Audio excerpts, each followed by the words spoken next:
Hello and welcome to this Musical Talk mini. I'm Robert Gordon and I'm about to... and I'm Nick Hudson. And I'm about to interview him. Nick, I haven't seen once at the Phoenix Theatre, but you've seen it recently. I have. I have seen the film, which I believe you haven't. I haven't. So, okay, so this will be an interesting discussion because the film, in my view, was quite brilliant and quite surprising. I'd be very interested to see how you responded to the musical without knowing the film. Well, the film was sort of made in about 17 days or something, wasn't it, on a shoestring? Yeah, I believe so. It went on to find phenomenal independent success, and it was made into a musical on Broadway last year, and it won 8 Tony Awards. So it comes sort of garnered with praise Yes. and with high expectation. What did you think about it? It came to the Phoenix Theatre, and thank God, because, you know, as much as I like Blood Brothers, I saw it in its 11th or 1 trillionth hour, probably. It's nice to have a new show playing there. Beautiful theatre. I'll start by saying it was half empty the night I went. Really? Which is interesting. In spite of all the good reviews? Yes, in spite of all the 4-star reviews that this show has got. I knew it was going to be a folksy kind of, not a traditional musical, and by no means is this a traditional musical.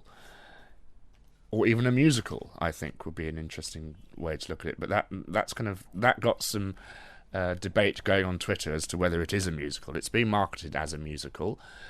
Why do you think it isn't a musical? Because the songs are they come purely from sources on the stage.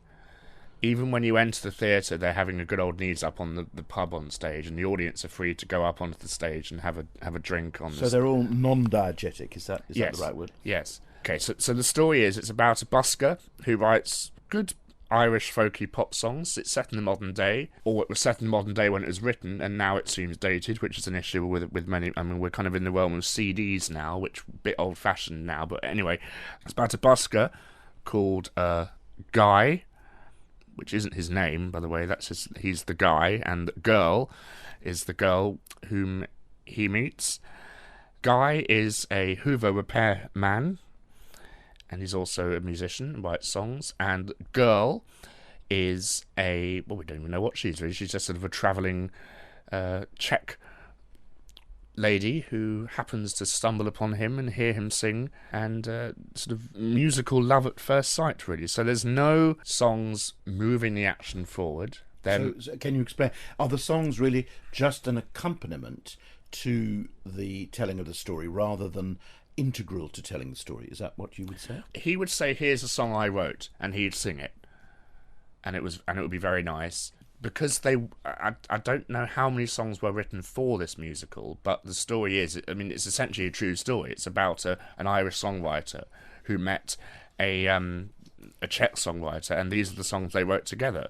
It kind of reminds me of a Match.com advert that we had in this country, a couple of years ago, where two people are in a music shop and they kind of play the same song. That's what it reminded me of, and I don't know if you know the commercial I'm speaking of, Robert, but it might have been a nod to the film. Were as I understand it, and I may not be correct here, but I understand that the original film, the songs were pop songs, they were folk songs, they weren't specially written for the film, but in the musical version, the theatre version, they have written the score for the show. There were a lot of songs, but they didn't seem to be part of the action. It was more... Well, they were part of the action because they were songs that the character or the characters had written. Now, the issue I have with this show is that as it's an actor-musician piece, there's not really much room for acting during the songs. You get a lot of interpretive dance, a lot of kind of elongated hand gestures and kind of balletic movements. It was very well done. I mean, the cast in this piece were brilliant, and we'll get on to that. But she's either stuck behind a piano, he's either stuck behind a guitar, and everyone else is stuck behind fiddles and bazookas and drum kits. And so like the John Doyle style of actor-musician performance. Was that justified by the content of the show? It made it a lot more impressive, because I'd much rather see them playing... And it fitted into the environment of we're in a pub and we're watching all the... Because I've been to Irish pubs and I've seen that, people will just get up and start playing and dancing. And so it worked for that. But it's more of a concert than even a play, really. So did that mean that approach became tedious by the end of the evening? No, it got better because the second act was a lot better than the first. It flowed a lot better. It was more tightly structured. More happened in the second act. Essentially, the first act is they meet and they decide to go to a recording studio, and that's it. And they sing a lot of kind of angsty ballads that he wrote about his ex-girlfriend or wife or whatever she is. Spoiler alert, by the way, listeners, not giving much away. But you'll see, looking at the song lists, there's a lot more songs in the first act compared to the second act, which is common in musicals, isn't it?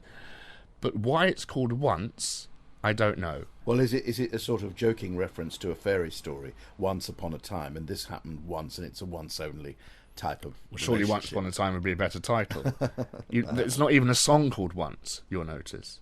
Well, some people have said it's because they're trying to do something really rather unconventional. Yes. So it's approached from a sort of an oblique angle. What did you feel about the audience response? Given that it was a small audience, were they enthusiastic? Certainly. They were up on their feet at the end. I mean, it's a very good performance. The performers are brilliant.